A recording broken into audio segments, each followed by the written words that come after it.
Ed Conroy, you're the first person inducted into the FOTM Hall of Fame.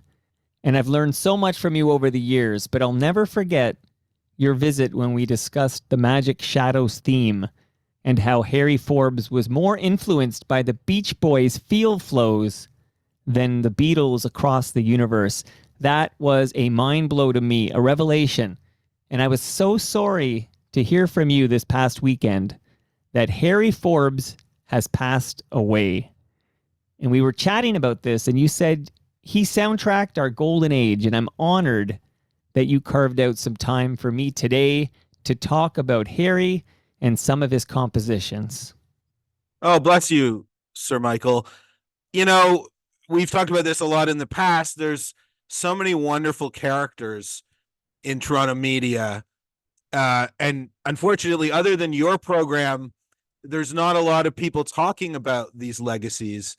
So, it's an unfortunate moment to be talking about somebody that's passed away, but if we don't do it, nobody else is going to, unfortunately. So yeah, I found out on I guess it was yesterday, Saturday morning, I got an email from Risa, who was the sort of producer, sort of fixer for Magic Shadows, who's still with us and just an absolutely incredible lady. She was Elwie Ost's sort of Girl Friday, if you will.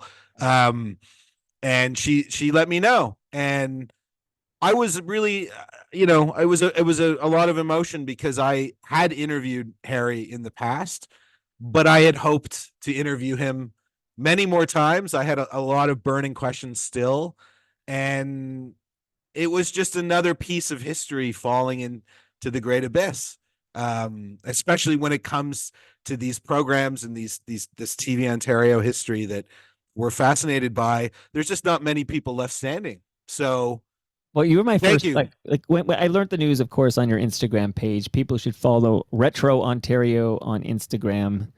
So I learned it there, and then I remembered our chat about the Magic Shadows theme song, which we'll discuss more in a moment. Do you have any idea how old Harry was when he passed? I don't. I mean, I would imagine, going by the medium age of those people, he probably was in his late 70s or early 80s.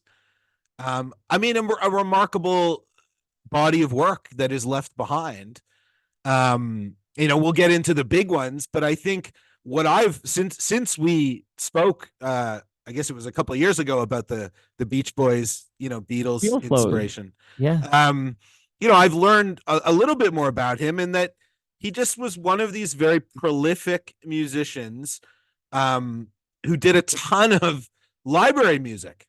And every once in a while, something will come up, and it's Harry Forbes did the soundtrack for this, and it's all this kind of John Carpenter-esque synth, very 70s, very very eerie, spooky synthesizers.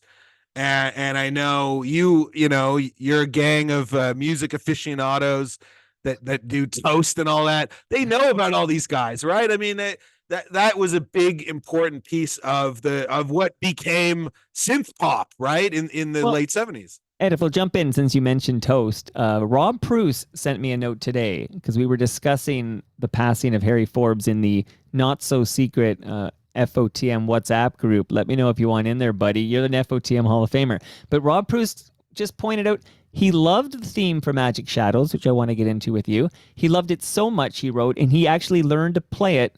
And at his solo shows, he had solo shows. I saw one in Oakville, actually. He would play the Magic Shadows song, so he's keeping it alive. Amazing. Yeah, I mean, we've talked about this so many times. That piece of music obviously is what he's going to be remembered for. By the most amount of people would have heard that.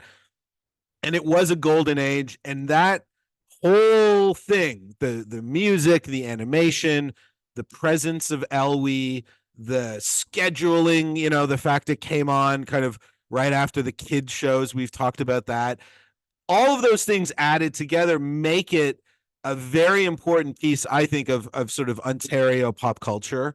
1974 to 1989. If you were there, you came across that, that's going to be with you for your life, for better or for worse. And it was funny you mentioned Instagram. You know, I of course, when I heard about his passing, I put that clip up, and I mean the absolute avalanche of responses from people. The same thing, right? Wow, you know, that thing just blew my mind as a kid, and I found it equally fascinating and terrifying. And I watched it with my dad, or I watched it with my grandma, um, and it all positive and all just, you know, it reminds us of that time when life was very simple and there was only 20 channels, you know.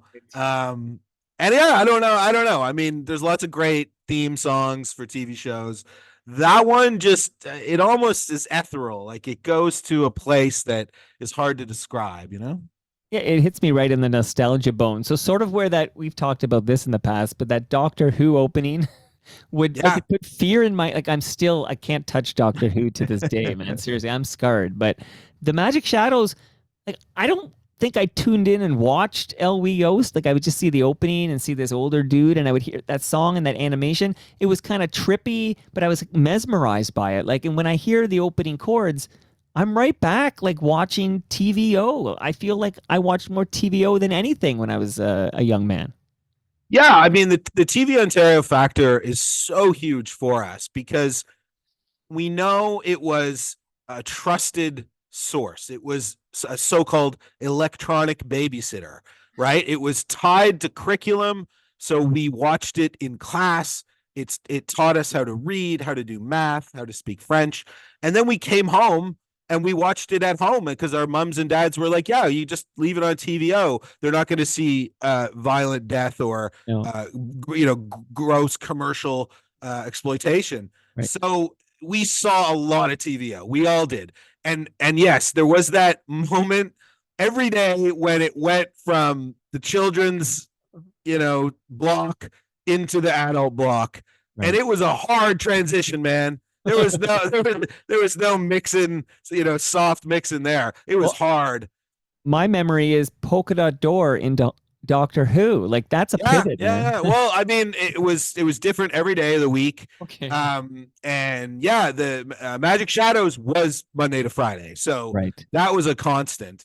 I think Doctor Who was Thursday and Saturday, but yeah, I mean, Magic Shadows for me was always something that it was like a grown up show, Right.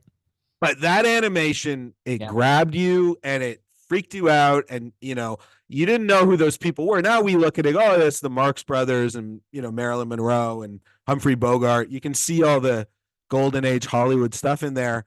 But as kids, like we didn't know what that was. And I certainly didn't know about Feel Flows or Across the Universe, you know.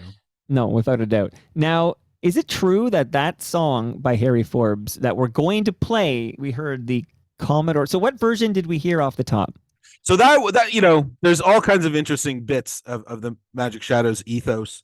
The Commodore 64 piece was in one of the, I believe, the very first sort of demos that you could buy had a couple of tracks on it, like pre-programmed, Yeah. and that was one of them.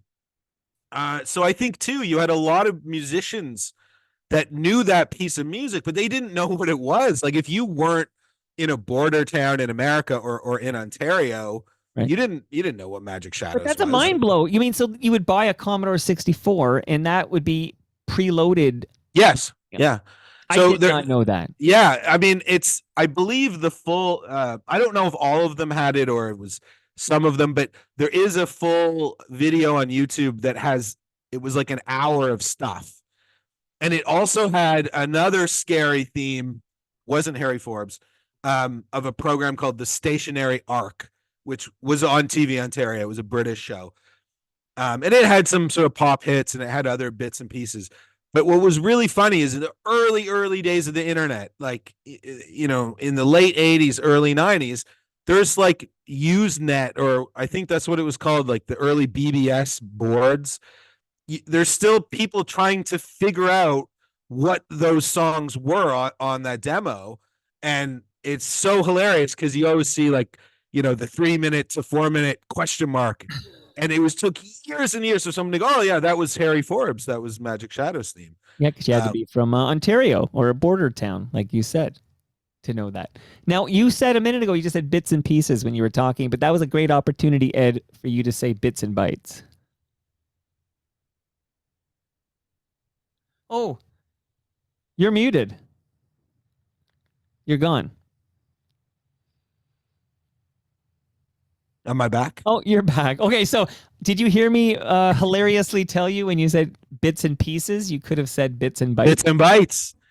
I am blowing the lead here, Mike. Yeah, bits and bytes. Well, probably. I'm going to keep you on track. That was a bad joke. That came to me. But let me just finish with Magic Shadows for a minute. So the Harry Forbes composition that we're going to play in a moment, is that the original theme song for Magic Shadows? Or as I just learned from you today, there was another theme before that? No, that was Saturday Night at the Movies. Oh, Saturday. So the other Elway Yost show. Yeah. So yeah, let me just cue it up because not everybody's as in the weeds as we are about all this stuff. Elway Yost, right? He is the guy that actually came up with the name TV Ontario. Before then, it was known as the Ontario Education Communications Authority, the OECA, which was a pretty lame name for a television station in Toronto in the 70s. And they did a sort of internal people that were working there. Everybody throw their name in a hat, right, and we'll pick one out. And Elway said, "Hey, TV Ontario," and they went with that. Everybody remembers him, classic guy. A wonderful documentary exists, by the way, about him. Came out a few years ago. It's on the TVO YouTube channel. Anyways, their big sort of platform show was Saturday Night at the Movies. And they would do a doubleheader on Saturday nights. They would show classic Hollywood golden age movies. And then Elway would discuss them. He would have guests in the studio. And it was, an absolutely amazing program because he didn't discriminate. He would have priests on. He would have people, teachers. It wasn't all just movie nerds or things like that. It was a cross section of Toronto people.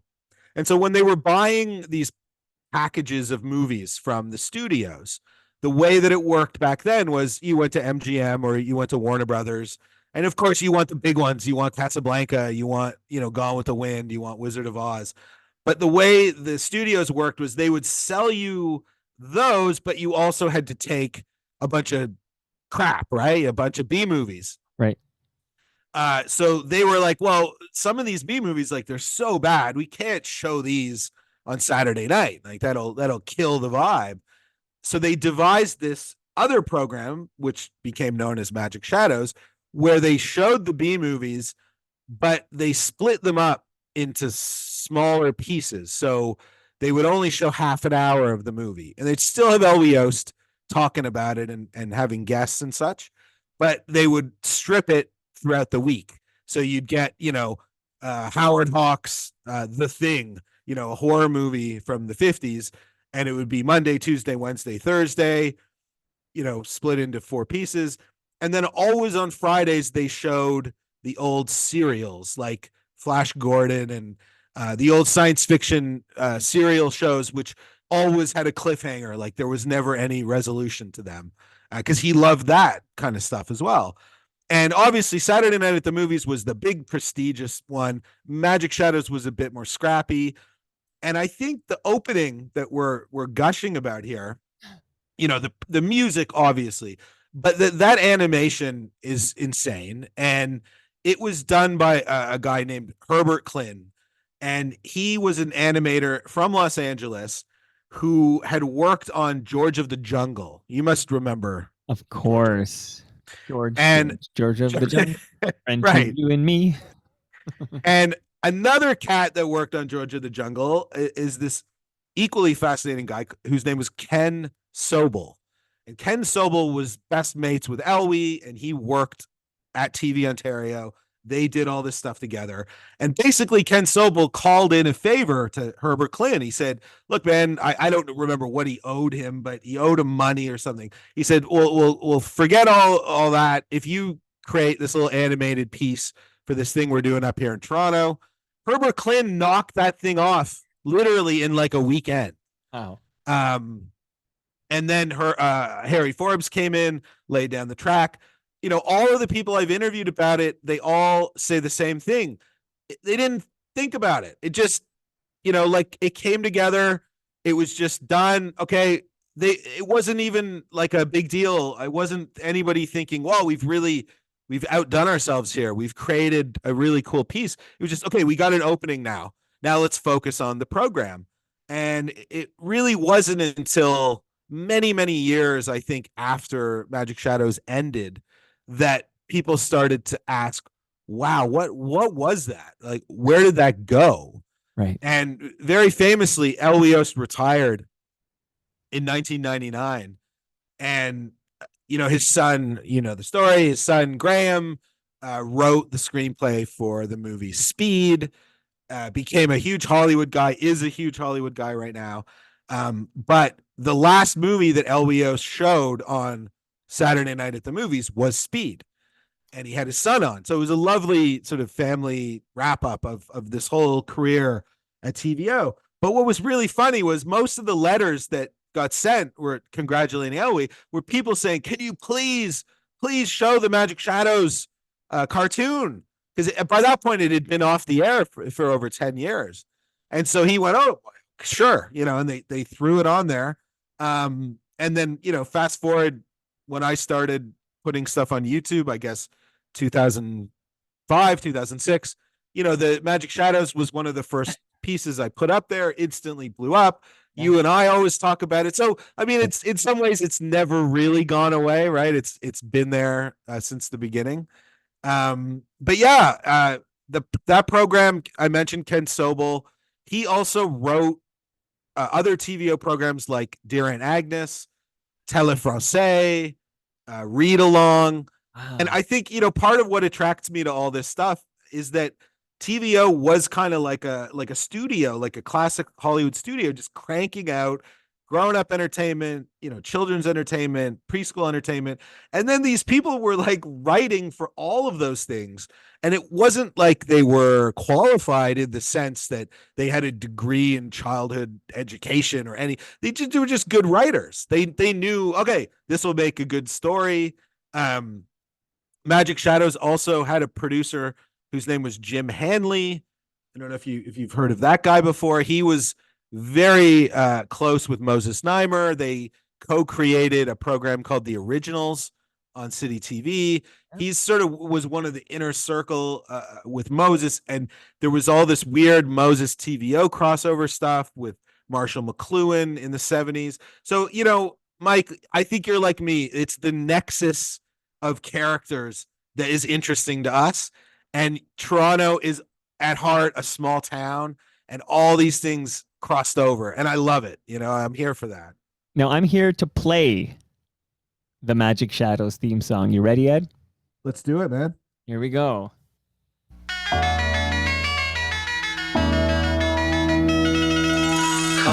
lights are flying like an angel through the air. Shadows moving faster than the eye. Passing faces, places never ever seen before. They'll take you to the sky. Right upon a silver screen where pictures seem to flow like magic.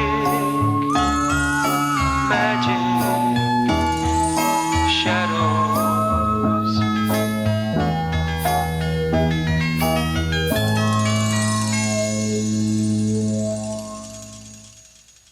Okay, I have questions. So Harry Forbes composes that, and he's singing on that? No. Okay. So that's a funny story, because when I interviewed him, this was about 10 years ago. Of course, that was one of my first questions. Is that you? He said, no, that wasn't me. I said, who was that? He said, I feel so bad, but I don't remember the guy's name. But what he remembered was he was a hippie from the Yorkville scene. And he was in the studio doing something else. And Harry wrote the lyrics and just said, can you just do this for me? And the guy did it and got paid $20 or, something ridiculous. and went away, and that was that. Hey, so approximately what year are we talking about? This is 1974. So let's make this a challenge. A lot of people Yeah. listening right now. So Wow. if you know whose voice that is, Ed and I need to know. So don't even pass go. Okay, Mike at TorontoMike.com. Let me know if you recognize that voice and you know who that was. Okay, so that's a challenge out there. Now, what this is, I know you touched on this on a previous episode, but this is the tribute to Harry Forbes here. So I always heard Beatles influence in that song, as many people do, but you pointed out that you had a conversation with Harry in which he talked about Feel Flows by the Beach Boys. And now when I hear the theme song, I totally hear Feel Flows. Like it's completely switched in my head now. Absolutely. Absolutely. And I don't know about you. I mean, I love Beach Boys, but Feel Flows is a bit of a deep cut Beach Boys. I think it's not sort of one of the first things. Well, it's a later Beach Boys, right? Like it's a 70s Beach Boys. Surf's Up, I think, is it's the album that has a very disturbing cover of like a guy falling off a horse. Well, here's a fun fact. When Jim Van Horn, who prior to his TSN career was a 1050 chum rock jock, Jim Van Horn kicked out the jams here on Toronto Mike many years ago. Feel Flows was one of his 10 favorite songs of all time. Good taste in music. I mean, it's also I think it's on the soundtrack of Vanilla Sky, which you know is a great Cameron Crowe, Sure. Very well curated soundtrack. But yeah, it's got that sort of kind of spooky, kind of eerie, very emotional, very bodied sound. And I mean, since hearing much more of his work, many more pieces, you see like these guys that were working with synthesizers and electronics in the 70s, it was so expressive, right? And so many people kind of write off that music and say, well, it's not the same. But I think that early, like that 70s synthesizer stuff is absolutely beautiful. When I spoke to him, I mean, yeah, man, he was such a nice guy and just a wonderful guy. He had all the time in the world to talk to me about this. And it wasn't like I was phoning, from the Toronto Star to do a story about his career. I was just a nerd. Like I was just, right. I would love to know more about your work. And then I think I told you this, he sent me like a CD with these songs on them. Amazing. And we did briefly talk about, what if we released Magic Shadows as a 45 RPM, right? With the A side being the vocals and there's an instrumental on the B side. And at that time, he was just starting to get a lot of requests from European record labels. So this is like 2013, 2014, who were, putting out these compilations of library music from the 70s. And I guess they were having their brains blown because they kept coming across his stuff on science documentaries and such. And they said, well, this needs to be re-released and it should be on a compilation. So he had experience at that time and he was loving it because he said, oh, these are these things that I did and I never thought anybody would ever care about them. And, there's people in Germany and, people in London, and they're emailing me saying, we want to release this on a record in 2014. Like it was insane to him. But what ended up kind of kiboshing any talk of a Magic Shadows record was, again, these dodgy TV Ontario contracts, because technically they own it, even though if you went to them, they would say, oh, we don't have any paperwork. So it nothing unfortunately ever came of it, but that's too bad. But you're talking about how accommodating Harry was 10 years ago or so when you talked to him, and that sounds amazing that he was a great guy. I'm sorry I never had him on Toronto Mike. This is yet another time I realize when it's too late that I missed out, and I should have had a conversation with Harry on Toronto Mike. That's my bad. But you did have a chat with him. But even 10 years ago, you said some nice words off the top about how few places are left that give a shit about something like this. And you said nice words about what I'm trying to do here on Toronto Mike'd, but man, you're the godfather, man. I point to at Retrontario and I talk about your archiving and you keeping these stories alive. And even right now, when I was thinking, who's the subject matter expert for Harry Forbes, one name jumped in my head, man, and that's you. So even 10 years ago, I think the Toronto Star and Sun and Globe, like they weren't covering this kind of stuff the way they had in the past. So even 10 years ago, I bet you Harry was happy to be talking to somebody who cared. Yeah, no, I mean, thank you very much, Michael. That's lovely to hear. And the mutual fan clubs are meeting here. I mean, what you do is what you do is remarkable. And I just look at all those people that you've had on and think, in 10 years from now or 20 years from now, sad to say, a lot of those people won't be around.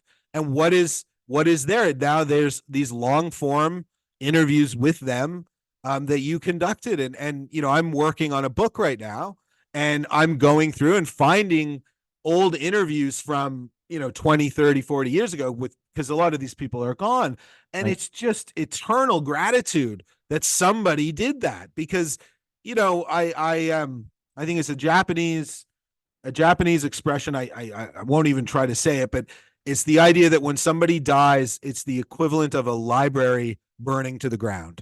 Right. And so not saying that an interview is going to get everything out of that library, but you're going to at least get, some of the big pieces. And so it's amazing what you do, Michael. Well, thank you so much for what you do. But again, like you said, we're just blowing each other's kisses right now. But can you tell me a little bit about, one question I have is, so was Harry Forbes like a freelance composer who did work for TVO, or was he a TVO staffer? Okay, so as I understand it, the way that it worked is TVO had what you would call in-house musicians. So they were like session musicians. Right. So yes, he technically did work for TV Ontario. I don't think he showed up at Yonge and St. Clair and had an office and, was there at 9 o'clock to 5 o'clock punching the card. Was Harry Forbes Polkaroo, true or false? But I think, they would have a science show about, I don't know, something and or something about shapes. And there's, we need a 40-second bit of synth noodling. And so they would send, I guess, or phone, because there's no emails. Right. They would send some kind of message and say, Harry Forbes, we need this. And he would provide that. But he was also freelance in that he was contributing music to a very big music library at the time, which was called the Perry, Parry Music Library. And then that stuff would get sold internationally. So what I find fascinating is there's all these music nerds that are full-time basically investigating these music libraries now and figuring out who composed what piece, because these weren't like records that had, covers and information of like who wrote this track and who produced this track. They had no information on them. They would literally say like action or speed chase or, man crossing street, like absolutely the most minimal of information, but it would just be bangers, like absolute bangers of music. And so Harry Forbes became, as I said, really well known in Europe recently because these people were tracking down Perry Music Library records and re-releasing certain things. And as well, there would have been documentaries made around the world that would have used his music, but he never was credited. Right. And even on Magic Shadows, there was no Harry Forbes credit at the end. Right. It took a long time, even for me, to figure out who did that piece of music. So, well, thank goodness you did. When you describe these libraries and then,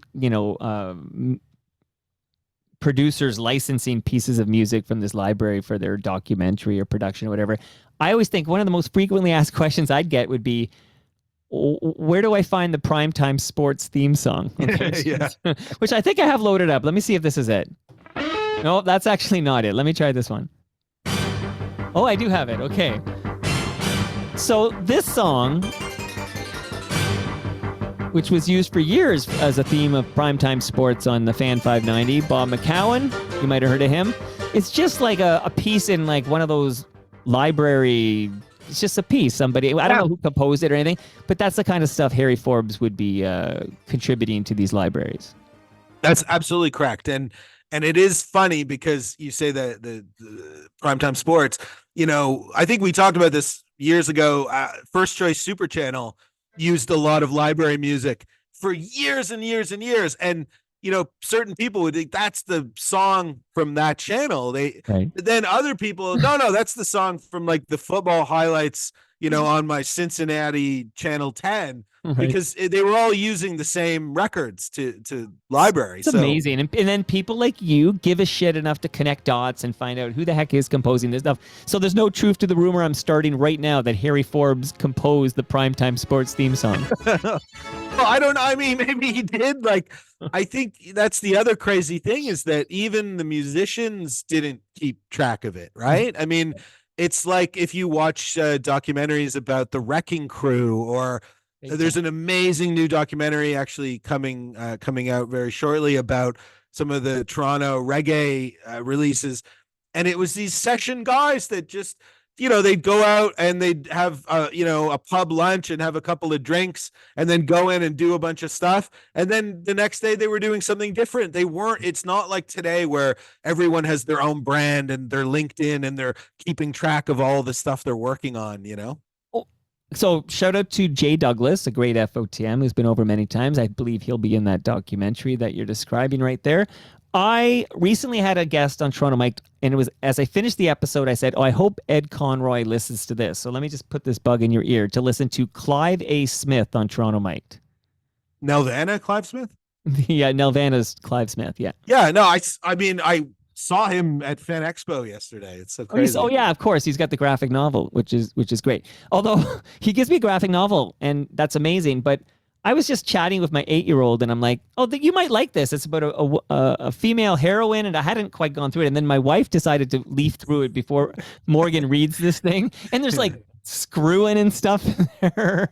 And she's like, "You can't give this to Morgan," and I'm like, that's why you're here, to preview all this nonsense. Okay. But why am I bringing up Nelvana? Not just because I want you to listen to the episode, because when I think of Nelvana, I think of the Care Bears movie, which saves the company after rock and roll and all that. And when I think of Care Bears, there's so many great people I think of, not just Melly Fresh, but I think of Luba Goy, okay? So, and then I think... Nice segue. So there I'm going. Long-winded way of talking about Bits and Bytes. Yeah, Bits and Bytes. Okay, I mean, obviously after Magic Shadows, this is the piece of music that Harry Forbes is going to be best remembered by. And even he acknowledged it's a cheeky one, right? It's basically Kraftwerk's Neon Lights. It's not much different from that. But, again, what was the ask here? This was the first program about computers, about computing. It was a foreign topic, really. Nobody knew where this was going, this whole idea of home computing. They got Billy Van, all right? They got Count Frightenstein himself to be the host, playing this kind of everyman that's trying to, figure out how to load his computer. And Luba Goy is the sort of omniscient voice, I guess, God that's walking him through this process. And there's all kinds of cool animation and, another just trippy show, so ahead of its time. Of course, they asked Harry Forbes to do the intro, and he basically did a cover version of Kraftwerk. But it's beautiful. It's a really cool piece. And I would say when I did those posts on social media yesterday, there was just as many people commenting about that than there was about Magic Shadows. Again, I think because curriculum, older kids would have seen that show in high school, and not all necessarily in Ontario. Like TVO had a really good mail order distribution system where any school in North America could order VHS tapes of their programs. So there's kids in Texas, right, that would have seen Bits and Bytes. So yeah, it's a big one. It's a banger. Cue it up. Let it roll. That one I'm adding in post. That one, because I don't have it loaded up, Eddie. Don't have it loaded up. Oh, you don't have it. I thought I sent it over. Okay. No, it's not on your email. I'm sorry. I apologize. That's okay. Well, yeah, and so to round it out, we were talking about these European compilations. I have one here. This one just came out last month. It's called Tomorrow's Fashions Library Electronica, 1972 to 1987. Wow. And this was compiled or curated by a guy named Bob Stanley, who is really one of the coolest people in the world. He was in a Britpop band called Saint Etienne. I don't know if you've ever heard of them. They had a couple of hits. They did a cover of Neil Young's Only Love Can Break Your Heart. But now he's kind of like, this elder music aficionado, puts together compilations. So this one has, of course, it has Harry Forbes. It has Alan Hawkshaw. It has a lot of the big names. But this one ripped my head off, mate, because I had an old tape that I had found of Saturday Night at the Movies that didn't have the opening that I knew, right? The opening that we all just, knew as Saturday Night at the Movies. It was this like gnarly synthesizer piece, sounded like, it just sounded very modern. Like it almost sounded like Daft Punk or something. But this tape was from, I want to say 1977, and it was falling apart as I transferred it. So it was really ropey and the sound was coming in and out. And I asked Risa and I asked everybody, what was that original Saturday Night at the Movies song? And nobody knew. Oh, I don't know. It was on one of the library records that was at TVO. And so when this thing was coming out, I listened and oh my God, it was on there, like this original Saturday Night at the Movies song. So I sent that one over to you. I don't know if you have the ability to play Yeah, that. let me play it right now. It's called Sam Spence Leaving.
See, Ed, you go on these hunts for these missing treasures, and more often than not, you eventually find what you're looking for.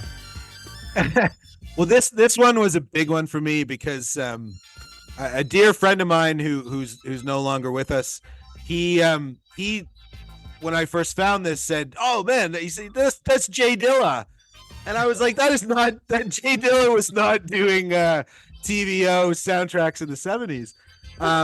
And I was also quite chuffed because when Bob Stanley released this record, I tweeted at him with a clip from Saturday Night at the Movies using it. And I said, wasn't sure if you knew, but this was used in Ontario. And then he retweeted it and was like, I love it when, like he's like us, right? He loves to find the where these things ended up. So yeah, I mean, it's not like we're not fixing the world's problems, but we're making it a little more fun, right? And you're keeping the memory of Harry Forbes alive. I'm sorry he's gone. Like, I mean, I never got a chance to chat with him like you did, but I always you like knowing these guys are out there, and then at some point maybe you can connect and learn more. But sad to hear he passed away. Yeah, I mean, like you said, it's imperative when you get the chance to speak to these people because, yeah, who knows, man? Who knows how long they're going to be here for? Well, on that note, guess who I booked? In fact, later in September, we'll be in this basement chatting me up. You'll never guess. I'm going to have to tell you. But the 101-year-old mother of Peter Gross, Marilyn Gross. Oh, wow. Wow, that's amazing. You need time to process that one. So Marilyn Gross, who's apparently as sharp as a tack, so at least one of us will be sharp, will be down here 101 years young. And heck, I was thinking we could talk about the Great Depression. Like we can talk about things, and we could talk about having Peter Gross as a son. Like there's so much meat on the bones there. And that's going to be happening here in September. You got to do it before it's too late.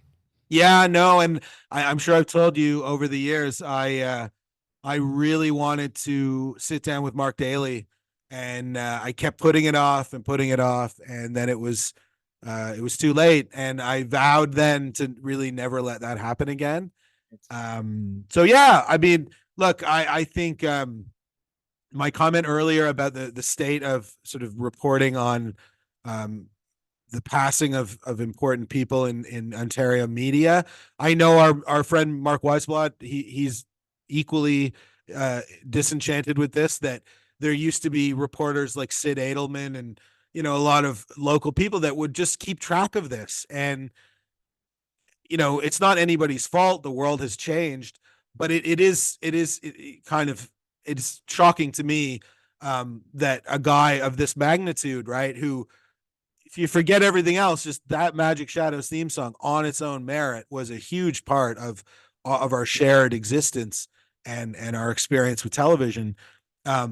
So yeah, I'm so glad, Mike, that you reached out and that we were able to do this. And hopefully we've dropped some nuggets of information. There's some further studies in there. If people want to know more, they want to check out some more of these cool library releases. And yeah, man, let's just keep doing what we do. Last question on your way out. Will there be another volume of Christmas Crackers this coming December 2024? Wow. It's, I don't see why not, but what's so crazy is when you said that, I don't know about you, but I've had a really difficult time keeping track of time lately. I keep forgetting what month it is and all this stuff. And I can't believe that we're looking down the barrel of Labor Day. So when you say Christmas in my mind, like, oh, that's so far away, but it's not really. No. And we missed a year. I know. Well, I know we've missed a few years because I think one of the COVID or something, but it's not an annual, but it's a good time. So yes, let's make sure that we do Christmas Crackers this year, Mike.